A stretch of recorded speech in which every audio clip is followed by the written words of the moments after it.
Hello, hello, hello. This is Saturday. I am Denise of Whitmore Reads. I'm going to be talking about my book that I'm reading. Not my book, a book I purchased. The author is Phillip B Williams. Pardon me while I put gum in my mouth. Is this my genre? No. I There's so many good things about this book. This is not the cover. You guys know what the cover looks like. I left it in the living room this time. It's called Hours, Phillip B Williams. And I'm only on page, and I say only because I keep reading a couple of pages or 3 or 4, and then I get just like, I know there's 500 something pages in this book, and I know that after only getting to 194, 195, I'm at the bottom of 194. Franklin. Okay, so the book is really about one thing that really stands out, and of course the main character to me, Saint, who is on a mission to free enslaved Africans in America and put them in, just take them somewhere where they can be free, right? And these characters that she's freed, they're skeptical of her, or they either love her. These other characters and elements that are coming into play are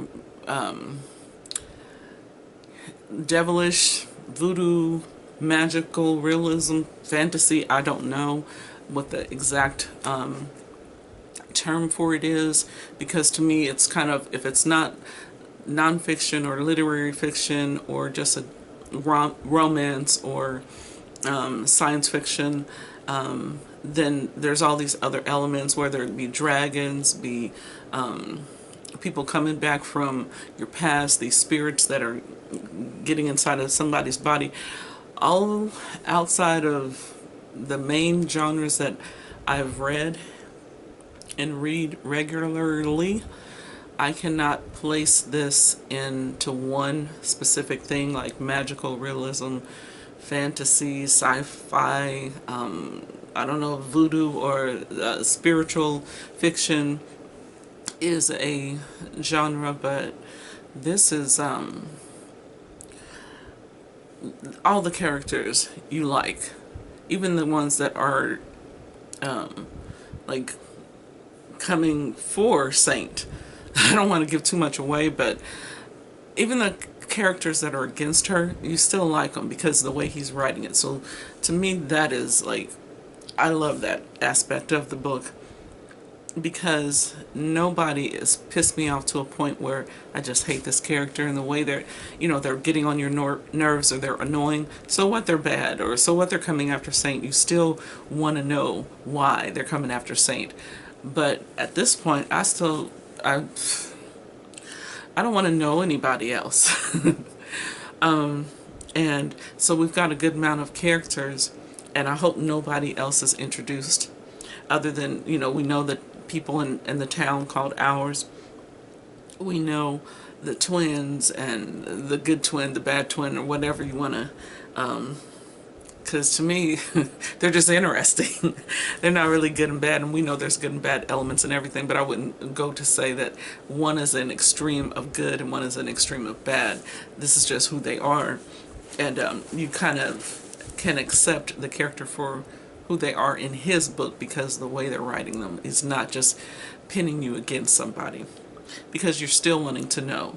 Okay, so we know what Saint is doing, and we know people are coming from her or her past and the things that she's forgetting, or when she left and came back with some people. It's just, I hope that this is still just a build-up, but I just hope the build-up, as we continue to keep building and building and building, and okay, we already know we're in a place where something happens. You know what she did, and she's taken these people and they're settling themselves.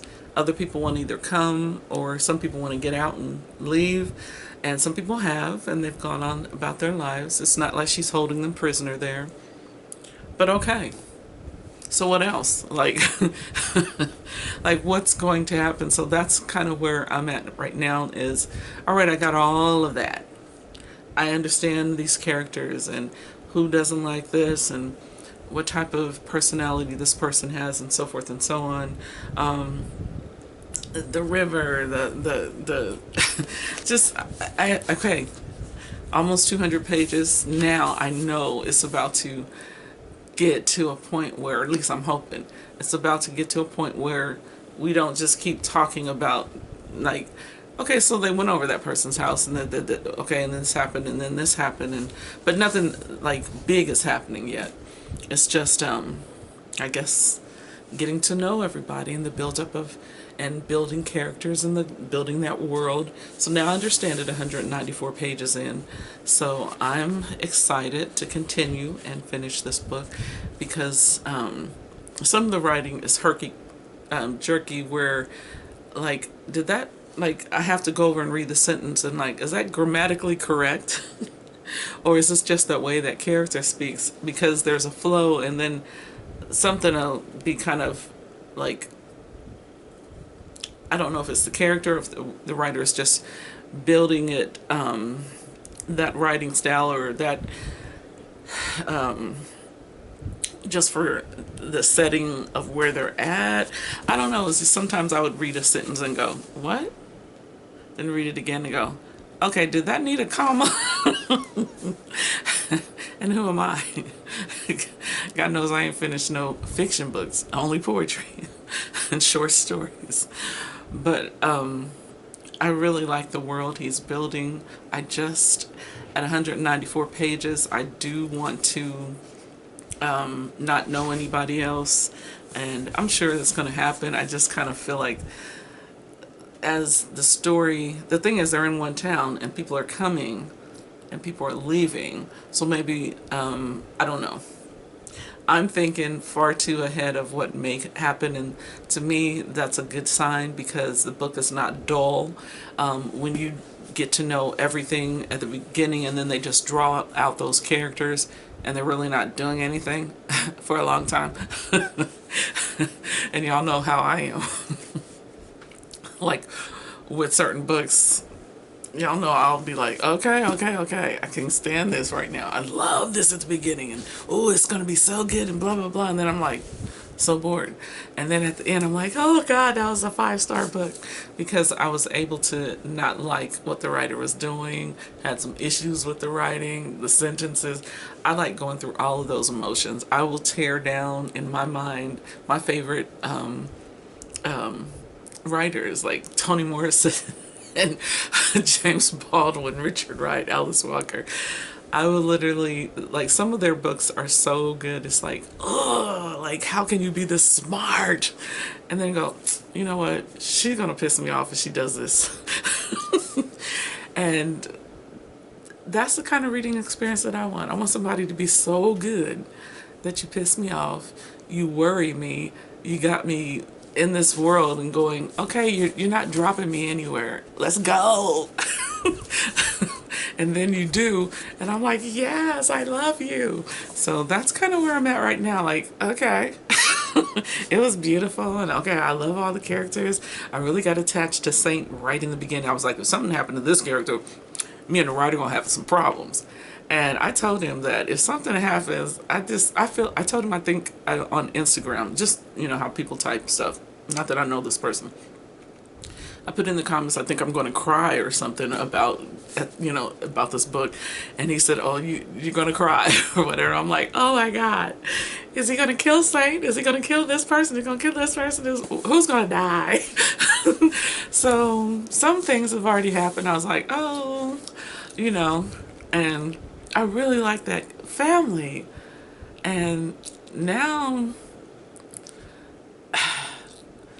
I don't want to mention who or whatever, but I really like this family, and something has happened, and I'm like, okay, I don't want this particular character to be out of the story anytime soon, because he's this gritty type of character. The names in here, oh my gosh, phenomenal. Mr. Phillip B Williams, you did your thing with naming your characters, okay? And the town and the name of the book and the cover and everything else. This is so, it's like 5 stars already with just those elements. The cover, the first 3 chapters, sobomb.com. And then I'm on 194. Got more characters, more things going on, and a certain thing that happened to this man's family and his grit and the things that I love about him. Just don't drop him, sir. I just don't want to lose him. I don't want to lose Saint. I don't want to lose the twins. I don't want to lose a lot of people. I just want all these characters to keep going through for another 200 pages, but there's got to be more that's happening, coming. And again, 500 and how many pages? 576 on the acknowledgments. So about 570 something pages, right? And I'm only 194. This is how I should be feeling. These feelings are valid. This is not a tear down. These are valid.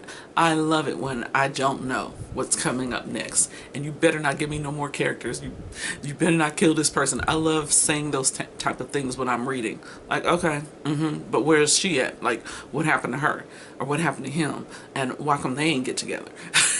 Those kind of things. I love talking back to the book like everybody else. I mean, people are born every day. So, of course, you say things, it may be relevant and it may not be, but this is just our experiences, and that's the way we're going to talk about our books, is the way that we are going to talk about them, right? So currently right now, Mr. Phillip B Williams, hours. I'm getting ready to dive into this. This is Saturday. I'm off. Oh my God. I haven't worked a 40-hour work week since November. Now I've been working, but I've been working part-time. Now I'm working full-time again. Old lady's tired, and she just wants to read her books. I'm going to pop me some kettle corn popcorn in the microwave, and I'm going to lay on my bed over there, and the TV is off, and wait for the game tomorrow, and get into that. Yes, I still have all my library books except for the one I read that was so cute, the graphic novel by Miss Gavin, or whatever it was, My Life in Books, or My Career in Books. That was so good. I'm still thinking about it. So anyway, I am also reading Storming Tulips, which you guys have seen. This is by Ronald Sanders, translated and revised by Henny J. Boyles. Alright, so it's crazy how they put her name really big, and it says Storming the Tulips by Ronald Sanders, and his name is real small. Her name is huge, and she's the translator, and she revised it. Okay, let me revise and translate somebody's book and overshadow the writing. Okay, but anyway, I'm still into this poetry, also factual history of during the World War II and Hitler times. So that's why there's like a swastika in the grass there. Okay, and I'm still got my Ann Patchett books. They're not due. They've got rechecked out again. So Habibi, I'm still reading that one. It started off so brutal. I get it, Dee Dee, why you don't like it. Yes, the art is fantastic. We were talking about that, and just in the comment section. Not like I know these people. I don't know none of y'all. So when I say I'm talking about, it's probably on social media. That's all I'm saying. I don't know nobody. You don't know me. But I will say this. It started off so tragic. Like what happens to this young girl. And then that tragedy turns into another tragedy. Like something happens to her, physical, mental, and spiritual. I mean, what happened to her. And then now she's being torn away from this element that traumatized her into another trauma by being separated and divided, and witnesses a murder and it's being taken somewhere. It's like criminal thing on top of criminal thing after criminal thing that's happening in a graphic novel, and the graphic novel doesn't spare any grimy details. It's very grimy, right? And so I'm still reading that. Okay, I'm keeping all my library books. I'm only going to turn them in when I finish them. And the Bell Cantu and Patchett books that I have, Commonwealth, I really want to get through those, but somehow I'm reading the book I actually bought.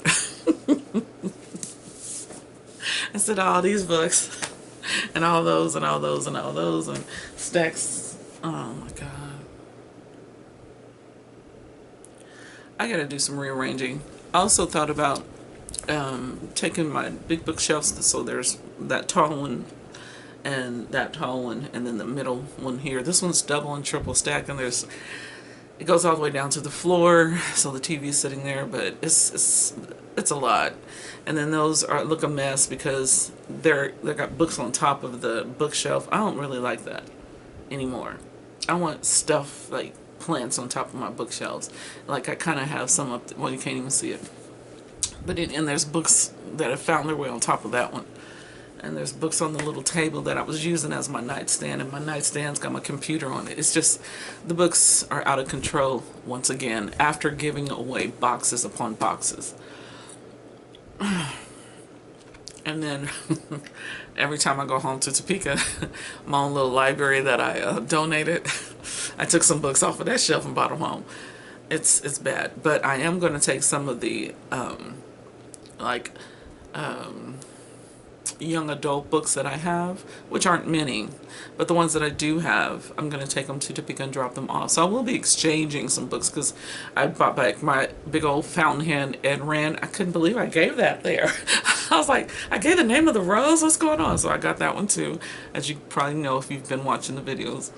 So I did bring a lot back, but I am going to think about taking those two tall shelves into the living room or dining room area, and that way I can kind of skim my shelves again, take things off that I'm going to donate to the center library for the children and adults, because I gave out Ralph Ellison, The Invisible Man, and my friend Sydney, hi Sydney, she checked out that book from the library when I was there.